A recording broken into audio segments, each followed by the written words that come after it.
featuring leadership lessons from and conversations with those veterans that have served in the United States Armed Forces. Meet your hosts, Robert Lewis, a proud enlisted veteran that served active duty in the United States Marine Corps. Hoorah! And Shalom Klein, who is privileged to be an officer in the United States Army Reserve. Hoorah! They both agree. We all serve.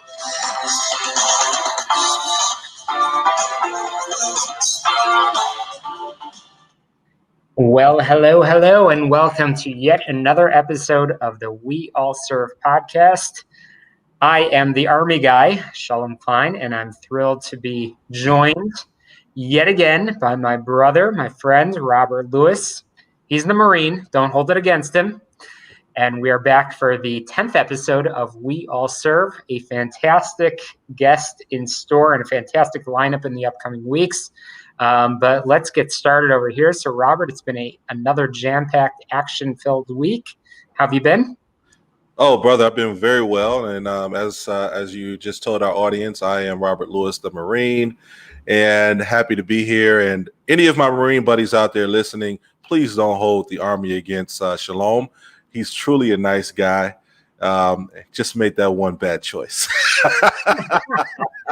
And Robert, you always make a point of reminding everybody what Army stands for. I'm just gonna, because I know it's coming. I'm just gonna lead right into it because I just want to get it out of the way. That's right. Ain't ready for Marines yet. I want you to remember that. It's all. Put that on your Facebook pages and all your social media for your Army buddies. But no, man, it's been a fantastic week. I've had a great week myself, but I was paying attention to some of the things you had going on, my brother, and I can't even say my week was half as eventful as yours. You want to tell us a little bit about that? I sure will. And makes me proud yet again to be in the United States Army. And listen, all of this is in fun and in good spirit because, as I think we'll hear from our guest in a little bit, all of the branches, Army, Marine, but certainly the Navy, Air Force, the Coast Guard, and I guess we have another branch now. We have the Space Force. Not exactly sure what they do, but we'll find out, I guess, at some point. And we all really work very, very well together. But so I'll just share what you're alluding to, Robert. Please do. Being a reservist, I wear what affectionately people refer to as, we're citizen soldiers or weekend warriors. And I'd say most civilians don't really understand what it means to serve in the National Guard or the Army Reserve or any of the reserve components, not just the Army.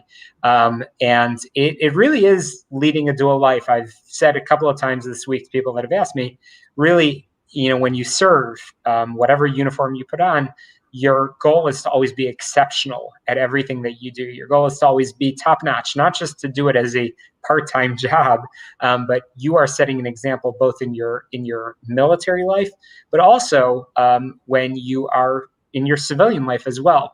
I remember, I think it was one of my NCOs, maybe it was one of my drill sergeants, said when I went through basic training that he said, Klein, if you ever ended up in the news, you know what they're going to say about you, what the headline is going to say.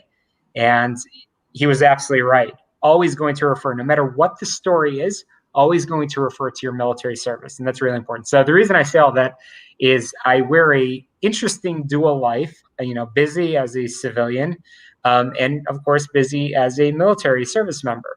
But I make sure to combine those two hats. And what I mean by that is in my civilian life, exactly like we're doing right now. We're in my civvies over here. And, for me, there's no disconnect over there. It's all about promoting service, as the name of the show suggests. We all serve. So I have a great relationship with the Army recruiters in the area, and always trying to push a message of service. I'm proud of my service, and I hope to encourage others. And so I've been involved in helping connect the dots between the recruiters and the recruiting command with local school officials, and even to pass legislation in Springfield to make it easier for the ASVAB and the military entrance exams to be offered in schools. So I did that. The Army Golden Knights, the elite, literally the very best parachuting team in, I think, the world. They were coming in town for a VIP event, and they asked me if I had anybody that I can send, any of these VIPs that I've been working with, to participate in a jump with the Golden Knights. So I got them set up, and then they approached me and they said, "Hey, LT, we got one spot. Do you want it?" I said, "Of course." So on Tuesday, I had the very, very good fortune of jumping out of an airplane at almost 15,000 feet with my battle buddy from the U.S. Army Golden Knights. It was an incredible experience. Turns out that my NCO that I jumped with, his most recent jump was actually, I think, 8 or 9 months ago. Because of COVID, pretty much things have been on hold, and it was with Vince Vaughn. And he also has jumped with former President George H.W. Bush. And just a huge honor. Coolest experience of my life. I have watched the video and the pictures. They had a photographer and a videographer jump down with me a couple of seconds before me, capture the whole thing. I've watched it probably 35 times. Coolest thing. You know what? I know you said besides the 4th of July, that might be one of the most recent videos you keep on rewind now, right? Because I know I know that's one of your favorite, days, 4th of July, with all the fireworks and parades. And no, that's awesome. And I was just sharing with you offline as well. As a Marine, I've never jumped from a plane, and so it's on my bucket list, brother. Especially now that my brother has done it. My nephew has done it. I've got to get it done. So Robert, I can put you in touch with the recruiters if you want to join the Army, and we can get you going. Nah, I don't think it's that serious. Maybe we can get a group going where the Marines can kind of come for that particular thing only. Wow. We don't want to take it too far, but listen, I also, I don't know if you heard about this. We were just speaking about the the Space Force you mentioned. Well, there's also a task force that was just recently established called the Unidentified Aerial Phenomenon. Have you heard of that? I just read about it this morning. Yeah. The DoD is basically now acknowledging that let's research UFOs. Yeah, and I'm like, really? They're really putting this out there? So the mission is to, I guess, detect or analyze and catalog if they find any unidentified aerial phenomenon that could potentially threaten the U.S. or our national security. So that's going to be very interesting. And it's also led by the Navy's Undersecretary of Defense Department there. So very interesting, brother. Very interesting indeed. Yeah, no, interesting stuff. And by the way, all kidding aside about the Space Force, it's all of the branches of the military all have dedicated resources to Space Command, and there is some very critical infrastructure.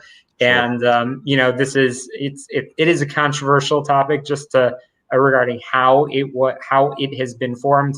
But I would love to dedicate some more time at a later date to talking about the importance of innovation and everything like that. So I definitely don't want our listeners to get the wrong impression. Sure.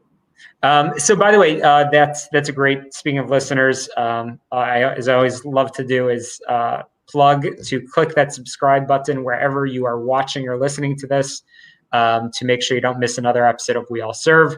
If you're watching on YouTube, make sure you check us out on your podcast platforms, subscribe there. And if you're listening to us, you can search for We All Serve on YouTube to get a glimpse of the conversations as well. And this is certainly the highlight of my week, my conversations with you, brother, and amazing guests. So if it's all right with you, Robert, let's get right to it. Let's go, man. Okay, so I am absolutely thrilled to bring in our guest. And hey, there he is, Steve Donofrio. Steve is all about boosting confidence, building leaders, and bettering lives by serving people. Obviously, theme of our show, We All Serve, and teaching others how to do the same. A former non-commissioned officer, backbone of the Army, in the U.S. Army, with deployments to Iraq and Kuwait, for the first Gulf War, as well as other real-world missions. Steve has a master's in security management, is the lead author of the book Mama Manual, and former contributing writer for Japan's leading professional security journal, Security Research Magazine. As a subject matter expert, he has been on local, regional, and national media platforms in Japan and Nigeria. Steve utilized his 20 years of international speaking and training to guide organizations, teams, and individuals in building cultures and leaders that bring people together to get things done. Quite the bio, quite the important mission. Absolutely thrilled to have you on the program. Steve Donofrio, thank you so much for joining us, and we all serve. Thank you very much, Shalom, Robert. It is such an honor to be here. I was thrilled when you reached out and said, come on and hang out with us, because I have listened to some of your past shows and it's really enjoyable, great conversation. So I am beyond thrilled to get a few minutes with you guys today. This is exciting for me. Well, welcome, Steve, and thank you very much for tuning in and checking out some of our conversations with our friends of the show. And it's an honor to have you here. It's also an honor to speak with someone who does such great work for the community. So thank you for coming on, and I'm looking forward to this great conversation, man. Thank you. Yeah, like I said, it's really cool to be here.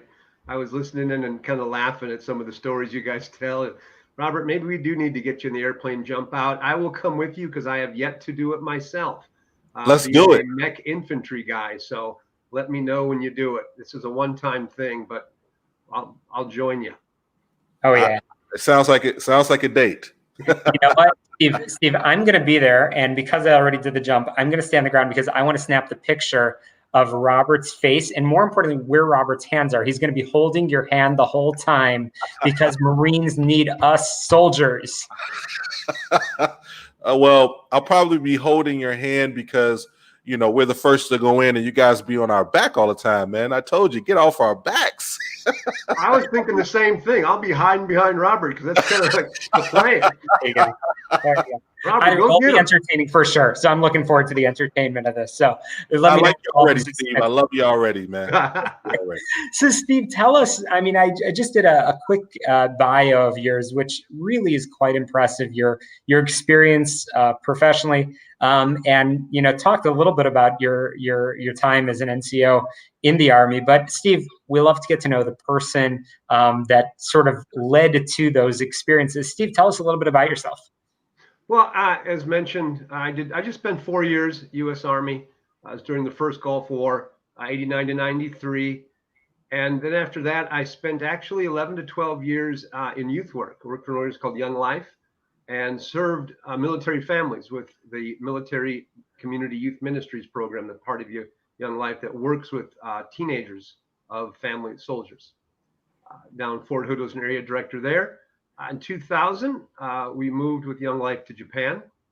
And then after that contract ended, we just stayed in Japan. So I opened a security consulting business, a fitness studio, did some kind of part-time work and full-time, ran my own business, spent 15 years living in Japan and doing a lot of corporate security training, as well as community crime prevention initiatives, worked with fitness.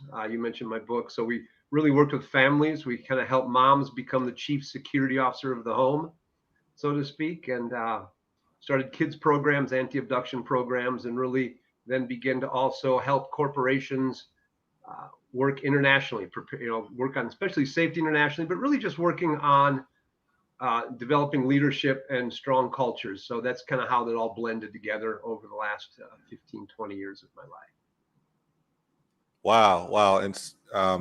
And Steve, one of the things I like to ask our guests is, you know, I like to know, where are you from? Where'd you grow up? I was actually, I like to say I'm from everywhere now, since my experience has taken me all over the world, but I'm currently in Minneapolis, Minnesota area. That's where I was born and raised until we moved to Texas in '89. So you wouldn't happen to be a in Minnesota, and we ended up back here in Minnesota. That was not my choosing. My wife made that decision for me. When we left Japan, she goes, I think we've had enough here. Let's move. And I said, great. Pick a country, any country in the world except the United States, because I want to explore. And she said, Minnesota. And I said, Minnesota's not a country. Let's try It's again. very close to Canada. Pick a country, Yeah. any country you want. She said Minnesota. I said, fine, the U.S. it is. Other than Minnesota or Texas, what state should we live in? And she said Minneapolis area. And I said, well, that's not a state, but I see where this is going. So here we are. But for her, Right. to be close to family, take care of her mom and be with her sisters. And so she sacrificed many years, 4 years as a soldier's wife, then 12 years in Texas, another 15 in Japan. She gets to choose where she wants to go. Amen. Keep the peace. Also, I know as you served in Iraq and Kuwait as an NCO, which is the backbone of our military service as we all know it. What leadership lessons did you learn as an NCO during those deployments that you carry on in service today? I think that the biggest leadership lesson I've learned from my military time, and that was really able to be lived out through the mentors I had, the leaders I had, was first and foremost, leadership is about serving the people you're with. And, Simon Sinek has a book called, Leaders Eat Last, and he bases it on his research of the military. But I know what that feels like, and you do as well. You guys understand that philosophy. But to me, it was all service. How do you take care and prepare those you lead? For me, it was a small team. I was just a squad leader. But it was always about, are my folks okay? And that's what the Army leadership and my mentors kept telling me. Step one, make sure your people are taken care of. Are their needs met? Are they in their head, is their head in the right space? Do they have what they need to do their job? I teach now on confidence, but I learned that was an NCO. Does my team have the 4 essential confidences needed to do their mission? Is each one of my soldiers confident in self? Is there a trust among us? Meaning, are we confident in one another? Do they know and understand their equipment? Do they have confidence in their resources and equipment? And as an NCO, someone kind of in the middle between your officer leadership and higher and the bottom, someone kind of leading from the middle, do they have confidence in the leadership above me? Have I been that example? Have I performed followership correctly? I think NCOs and supervisors, equivalent, supervisors and mid-level management to the NCO position. It's leading from the middle. That's not just pure leadership, but you have to have the art of followership mastered as well, and you have to model that. So I think those are my biggest lessons that have carried with me through my lifetime of teaching and educating others. Steve, at what age did you join the military? I came in kind of late. It was actually more toward in my mid-20s, actually. So, and you mentioned that your wife was along in the journey for, I think you said 4 of those years. All of them, yeah. So we were married before. We had married young. We'd gotten married before, and so I had finished 2 years of college. I had completed the police academy, was licensed police officer, and was having just a hard time getting a job. So the Army was a step. So it was kind of military, then maybe go back into law enforcement after, but that never actually happened because I found another path and another calling. So we don't talk about it enough, and we should. By we, I mean in general, talking about the commitment that those supporting those that serve, whether it's a husband, a wife, whatever the case may be, a partner, the commitment that really everybody makes. It might be only one person raising the hand and taking the oath, but really everybody's involved in the process. So you just mentioned that you were married before joining. Tell us a little bit about your decision to join and your wife's experience along the way. This is a great opportunity to share the behind the scenes of what that military support network looks like. Yeah, for her experience, that's going to be hers, but she's a tremendous support. And actually, it's almost my journey into the military is actually somewhat embarrassing, to be real honest with you. Well, now you have to share it. You got to. I will, but and I say this. So I grew up with the dream of being a soldier. I mean, I think I watched John Wayne's Green Beret movie 8 million times. I had decided at age 5, I think, I'm going to be a Green Beret. That was kind of that's what I'm going to do. And so I basically spent my whole life preparing for that moment as a child. Took my ASVABs, graduated high school early, and by some weird circumstance or chance, the recruiter lost all of my documents, all of them. Wow. And said, well, I know we had you all set to go. You had this really great contract. You were going to go straight to basic, to airborne school, and to a unit, to Ranger school, and then selection process for special forces. And I get it, but we lost everything. And so you'll need to retake your ASVAB. And I'm like, oh, heavens no. So at the time, as a young Christian too, I kind of felt like, you know what, this probably is a sign from God that this is not for me. And so but I was always working with high school students. I was a volunteer at my church. I was part of our youth program. So I actually entered a Bible college to study youth ministry. And at the time, my mentality, the way I was, who I was, didn't fit really well in conservative Bible college. I also was struggling with some learning issues, some dyslexia, not dyslexia, but some other ADHD issues and things I didn't even realize at the time. But I struggled. I would, not be really well at following some of those rules. And one of my professors one day said, this college thing doesn't work out well for you, does it? And you don't fit here. And I'm like, dang, that's harsh. But he wasn't wrong. So after about a semester and a half or two, I ended up dropping out of the Bible college. And I say that because I was failing almost everything. I just couldn't keep up. I struggled in high school anyway. But it was actually a life-changing experience. I was in some kind of introduction psychology course. And they had demonstrated some of these different tests that you get psychological profiles, all these other things. You only take like 10 questions in that. But my professor came to me and said, would you take this entire test for me, please? And I'm like, yeah, why? And he goes, I think I have an idea. So I did. And he brought me back, and not knowing a lot, he said, let me ask a couple questions. He said, how hard was school for you? And I told him the story of, how much struggle I had. And he goes, and then he said, you can't write very well. Correct? I said, correct. And he goes, he asked much question. He goes, have you ever had a head injury? And I'm like, yeah, once. And he goes, back of the head? And I'm like, dang, dude, you're good. You're a prophet.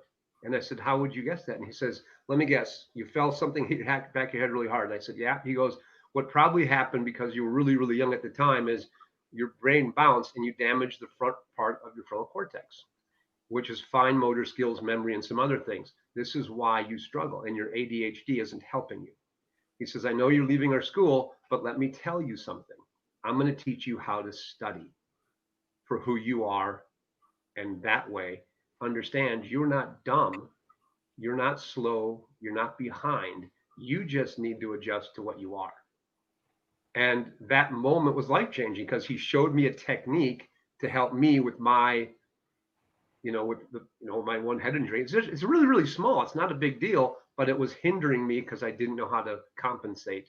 And he showed me some quick study techniques, and I went from a bottom of the barrel student to ending up with a master's degree, all because he taught me how to adapt and cope with some of my struggles that I have.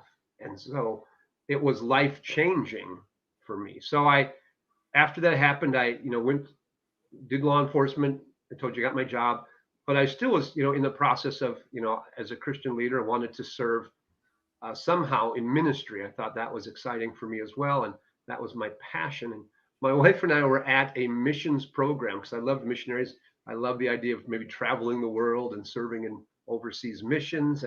But there was still that thing in my heart that was Army, go military. And I was kind of like having to fight against that once in a while. And we were at a missions conference, and we're going and looking at all these different missionary tables and booths. And I came across this group called the Navigators. And they're a non-denominational international group. And on there was this flyer with an Army guy, a guy in the military, and says, Navigators Mission to the Military. And I thought, I can do both. I'll be a navigator. I'll join the military and do this navigator thing. So I couldn't get a job in law enforcement anyway, so I ran out and I joined the military. I didn't go. the whole special forces, just, yeah, throw me in. I bought the recruiters thing about, you can figure it out later. They got me on that one. I ended up in mechanized infantry, not what I wanted, but it worked out for the best in the long run. So I joined, and here's the embarrassing part. I went to a chapel, military chapel, and I met someone from the Navigators, one of their missionaries. And I said, well, what rank are you? And he goes, oh, we're civilians. And I was like, what? And he goes, Navigators aren't military people. We serve military people. I'm like, daggone, I probably should have read that brochure instead of looking at the picture. I literally picked it up, put it down, and joined. And I'm thinking to myself, man, I need to do a little more research. And my wife always teases me about that and other things. She goes, make sure you don't just look at the pictures, read the pamphlets. So that's how I ended up in the military. It was a great experience. For the 4 years I was there, we chose to get out with intent. I had spent an average of 280 days away from home for 4 straight years. And it wasn't the life that my wife was interested in, nor I at the time, long term. I got to do what I got to do and served in the liberation of Kuwait, and I learned some vital lessons about who I am as a human being, and now I can apply those principles. So that's kind of my story of ending up in the military. Wow. That's inspiring to hear your truth, to speak your truth, man. You say embarrassing, but it's called transparency is what it really is. And, I tell people all the time that if you make it past the day of your birth, you've probably experienced some trauma in your life. Whether it's from a knock on the head, a scary experience, a number of things, but trauma is pretty common in the everyday person. We live with it. But to hear your transparency about how you turned your lemons into lemonade, from what was considered a learning disability ended up becoming a master's degree, how being in the infantry was really a blessing from you because you're a man of faith. You look at it as a blessing, as opposed to that really wasn't where you wanted to end up. But you weren't supposed to read, obviously, initially to get to where you ended up, but you ended up where you were supposed to be. And your wife sounds like she's like an angel for you. She just reminds you that you're getting better at this path that you're on. But, I wanted to ask you, because your wife also said, I want to go to Minneapolis. Are you a music guy at all? I am not. I am the furthest away from music, but yes, I know Prince is nearby. Yeah, I was going to ask, did that have any weight on the decision? But neither. It was 100% family focused. 100% which is actually the best focus to have. And so I guess my next question, you eventually took all of these lifelong lessons that you had and you put them into your book.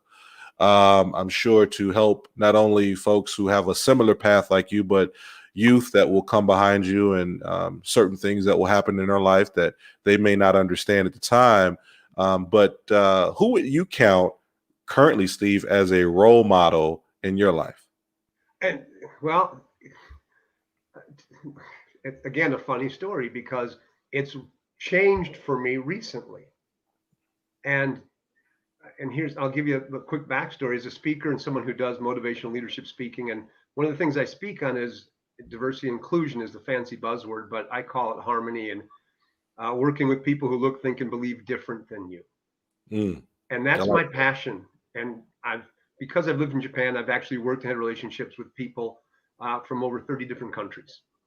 And the military, again, was strong because I got to be in the Middle East. I worked with people from all over. And what I've learned is that diversity, we can either force it, but when it's done right, it's amazing. But the key is we have to choose to do it right. So a couple of years ago, about a year and a half ago, it's coming up on 2 years now, so about a year and a half ago, I was asked to give a keynote speech to a group. And the lady asked me, she said, Steve, I'd like you to keynote my event.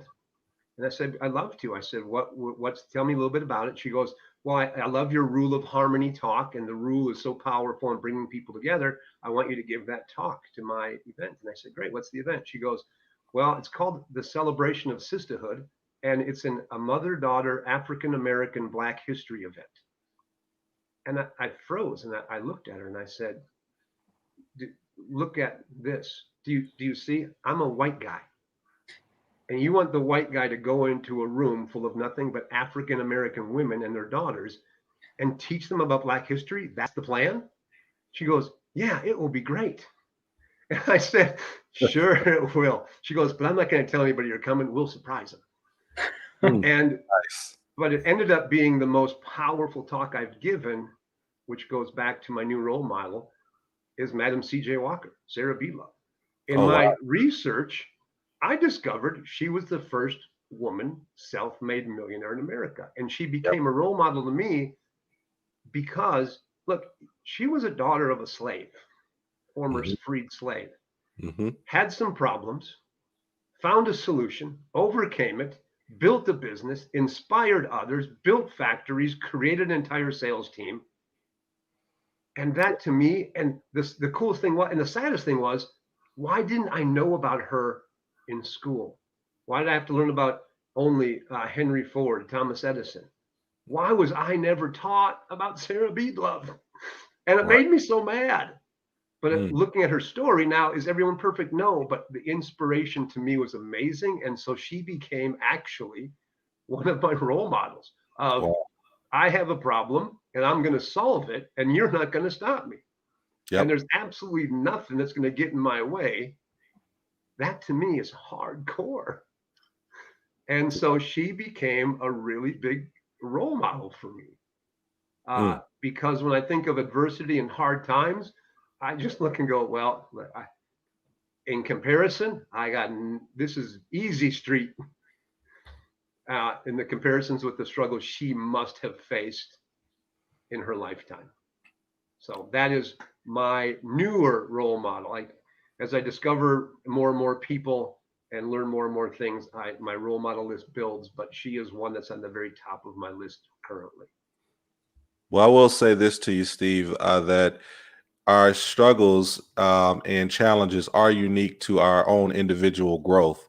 So I like to say that whatever you're given to extend and to blossom the talents that you have, it is uniquely a hardship for you. And it will challenge you to get to your next level, which is what it's all about. And Madam C.J. Walker, certainly she used hair products as, her path to changing what was the norm. And so thank you for that, sharing that with our listeners. And that's extraordinary, by the way. Thank you. It really is. And I was just having this conversation with somebody.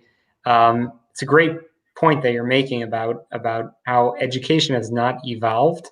And actually in Evanston, I was just reading that there's just down the street from me, that there has been a proposal made to change the curriculum year after year to focus on more inclusive education, because I do think that is, right now we're dealing with a lot of examples of racism, anti-Semitism that exists. And I believe, maybe it's the optimist in me, I believe that the majority of it is simply due to lack of education. And I don't think that people are brought up to be hateful and resentful of other people. I think it's often people don't understand. So good for you for continuing to learn. Yes. And learn from everybody that you hear about and everybody that you meet, which really leads me to my next question, which is, you spend so much time taking care of others, whether it's through your motivational speaking and through really both your military service and it sounds like, a beautiful family. How do you take care of you? Well, and that's really interesting. I think it's a symbiotic relationship. Ubuntu is an African philosophy. It says, I am because we are.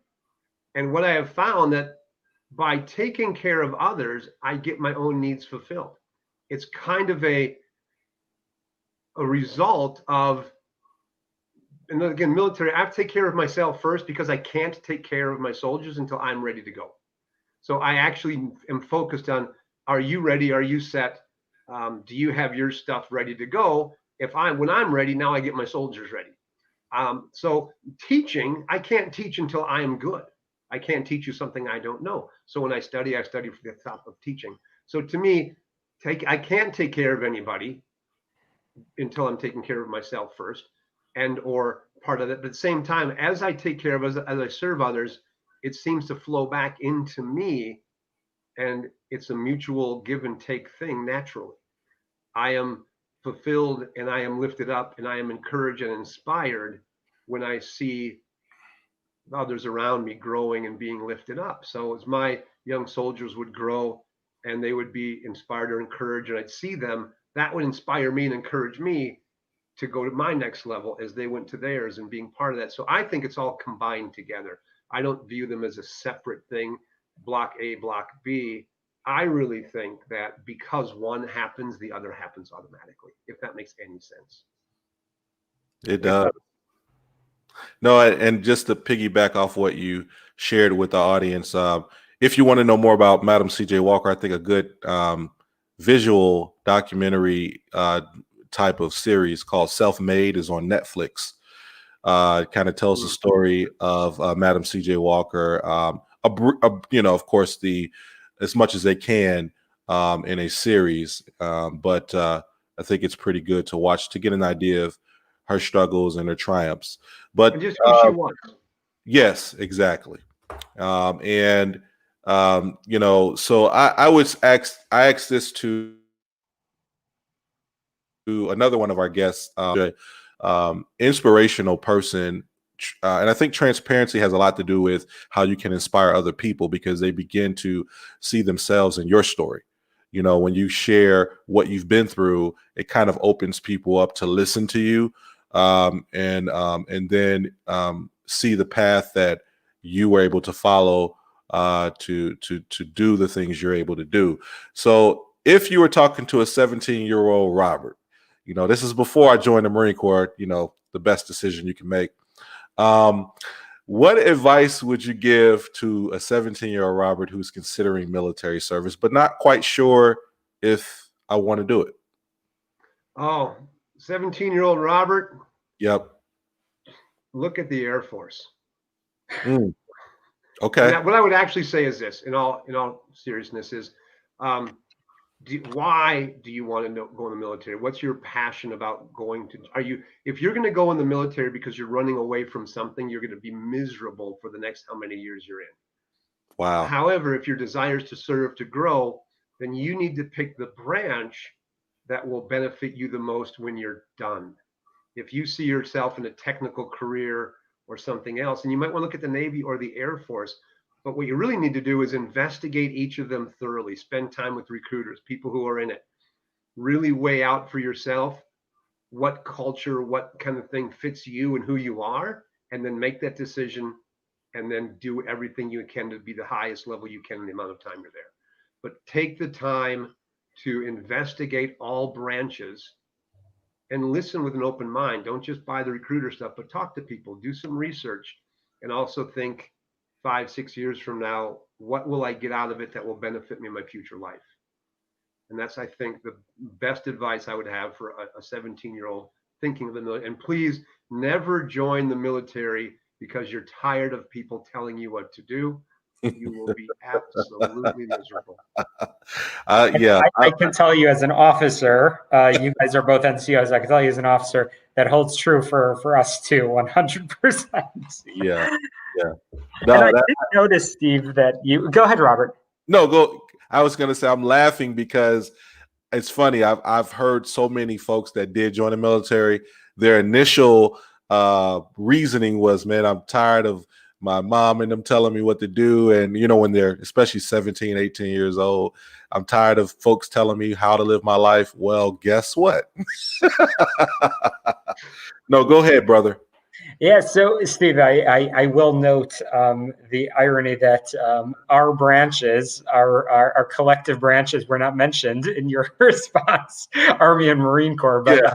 we'll go on from there. But Steve, you were telling us before we went live on the air over here, you were telling us about the amazing experience that you did have in working with our brother over here from the Marine Corps, not directly Robert, but with the Marine Corps, I believe, while you were out down south. Can you tell us a little bit about that experience? Because it is important. As much as we joke around and how I'm proud to serve in the Army and he's proud to serve in the Marine Corps. The reality is that we all need each other, big time. Yep. So yeah, so that's, I was telling the story about time in Guantanamo for a few months doing some security detail for Haitian refugee problems after one of those big natural disasters, which is also, by the way, why I didn't mention these two branches, is because of that. I had an experience in Guantanamo Bay. We were sent to do a security detail with an Air Force group. And we were supposed to pull a little security and help them with a project. And the project started at 9 a.m. And like I start tuning in, okay, guys, make sure you guys are at 7 a.m. And I'm like, it starts at 9. Well, just make sure they're standing by at 7, but it starts at 9. It's an island. We're not going anywhere. Yes, sir. Yes, sir. 7 a.m. Here we are. So we get there at 7 a.m. and the Air Force shows up at about 8:45. And the Air Force guy goes, how long have you guys been sitting here? I said, since 7. And he laughed. And I said, where are your guys? He goes, oh, I'm sorry. The Air Force, we're adults. He says, we actually can show up on time and we don't need to be babysat. And so my first thought was, man, I am in the wrong branch of service. Yeah. His answer was, oh, we're adults. And I'm like, dang, that was hardcore, but he's not wrong. Yeah. He is not wrong. And so go back. So we did. It was a joint exercise. Everyone was involved. Coast Guard was running cutters back and forth. Marines were pulling security detail all over. So we were one of the early people arrival. Sorry, Robert, the Marines did not show up first to this one. We did. And we set this camp up and we actually began. Also was a time when I got in the most trouble from my family after deployment because of the Marines. So I still blame the Marines for this as well as some of my own people. So we get there, we set everything up. We're working 12 on, 12 off, 7 days a week. It's nonstop, as many times things are. And then like a battalion of 800 Marines shows up, give or take, to help. I went from working 12 hours on, 12 hours off, 7 days a week to 1 8-hour shift every 4 days. With the rest of the time in Guantanamo Bay at the time before it became a prison camp, which was beautiful. We were scuba diving, playing beach volleyball because the Navy actually had their base down there and there were just people stationed. And so we had deep sea fishing going on. We had barbecues. We were doing all this great stuff, working once every few days because the Marines said, we got this. Okay, go get them, guys. Just work around the clock and I'm going to go to the beach and work out or do something else. And you stand out there in the hot weather and guard that fence. And so that's why I'm grateful to the Marines, because I had a great time playing beach volleyball and hanging out in Cuba because the Marines were down there standing guard, doing their thing and being all hardcore when I didn't have to. So Robert, thanks to you and your guys for that. Always. But along the line, we didn't exactly explain to people back home that our schedules had switched. We just accepted the care packages and the mail and failed to recommunicate to our families that we were living a life of luxury. Unfortunately, one of my squad members, his wife had a miscarriage, and we had to send him home and to deal with his family situation. And when he was back, he attended a wives' meeting and in his grief forgot that we had not told anybody. And my wife said, how is Steve doing? And his response was, best shape of his life, never seen him look better. And my wife was like, but how does he have time working 12 hours? Does he ever sleep? And didn't even thought, he goes, I mean, how does he have time? He says he's on 2 co-ed beach volleyball teams. He spends most of his time in the gym or on the beach. He has 1 8-hour shift once a week. We got plenty of time for getting in shape and hanging out. And my wife goes, wait a minute, go back to the co-ed volleyball thing. And he goes, yeah, he's got 2 teams he plays on. He works out every day. He's looking great. So then all the other wives began to ask questions, and he actually spilled the beans. And then that they didn't tell us, they knew about our situation. Came home, no big welcome home, no big fancy nothing. My wife just says, "Let me see your tan lines." And I'm like, dang. Rolled up one sleeve, and she goes, "How about the rest of it?" I said, "Well, no, I was in so much trouble." Oh, wow. You actually had to do the dishes and do the laundry. You had to get back to work. Yeah, it was not a pretty deployment. Oh, It boy. was not the homecoming I was expecting, but again, thanks to the Marines, that's what it was. It's funny you say that because most people who don't have military experience, they think it's all war and and no, some of the best fun times that you can have, and especially mine and many others that I know, is in the military.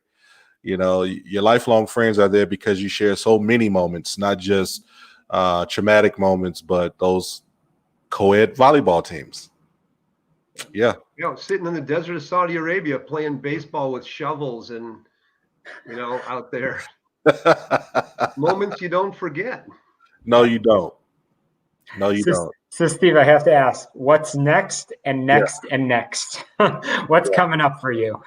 Well, what my passion now is, for me, what I want to have next is to continue to take the message of creating harmony. I think we still live in a world where racism, xenophobia, fear of those who look, think, and believe different are hurting us at a global level. We have people living in severe poverty and starvation in all sorts of places of the world. And what's really needed is a new approach to society and how we interact with one another.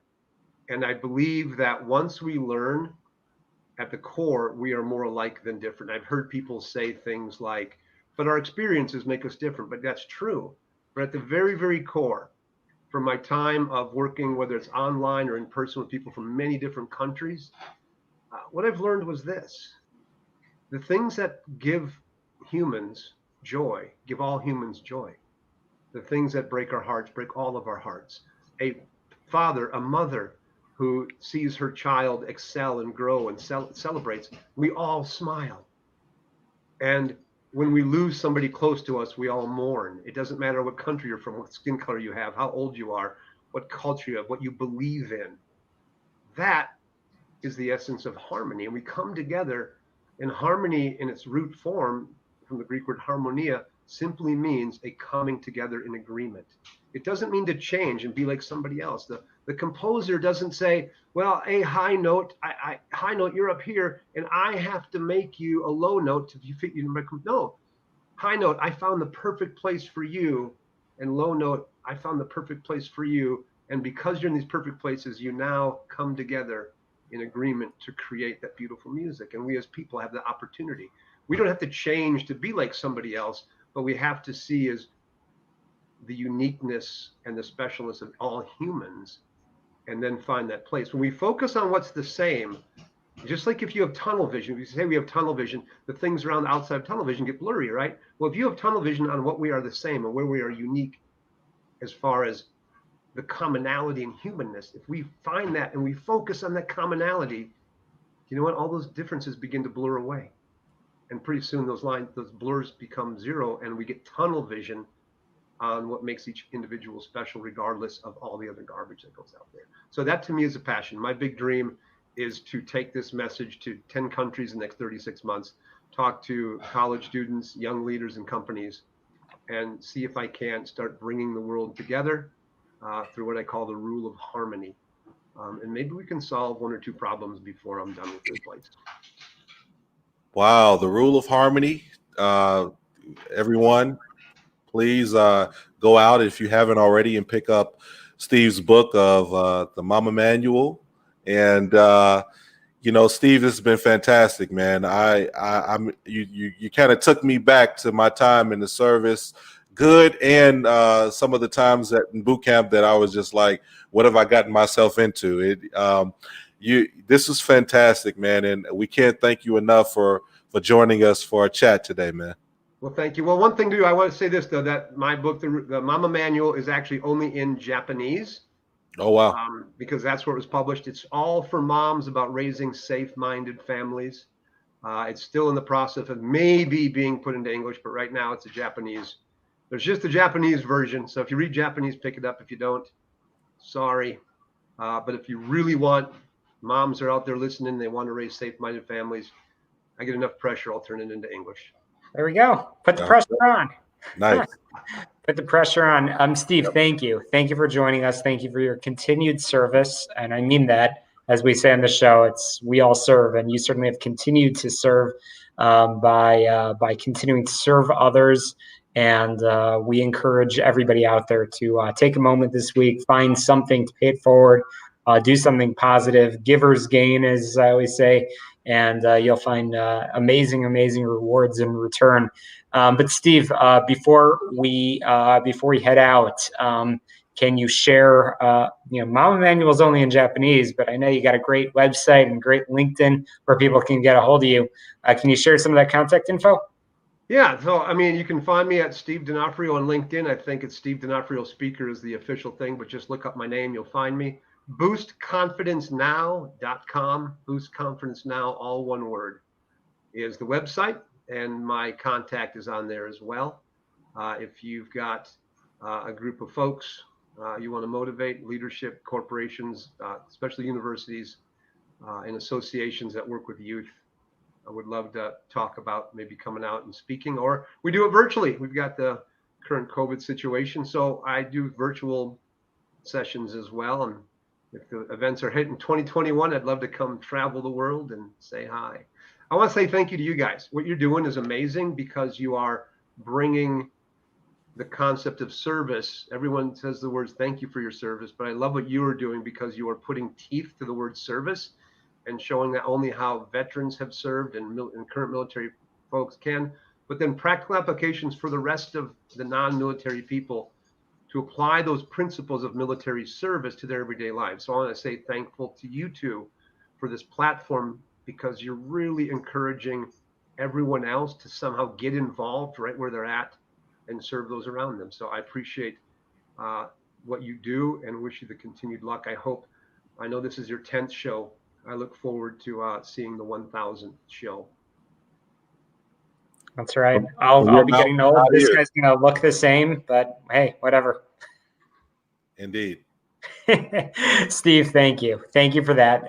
Thank you for your kind words. And looking forward to having you back on when that English edition comes out. And thank you again. Robert, any closing thoughts or comments? No, thank you very much. And I receive what you put out there in the atmosphere for us, 1,000 episodes and counting.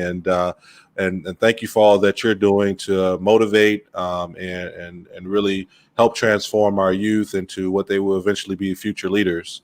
So, hey, man, you were fantastic. It's a pleasure to have you on and looking forward to having you back soon. Thank you.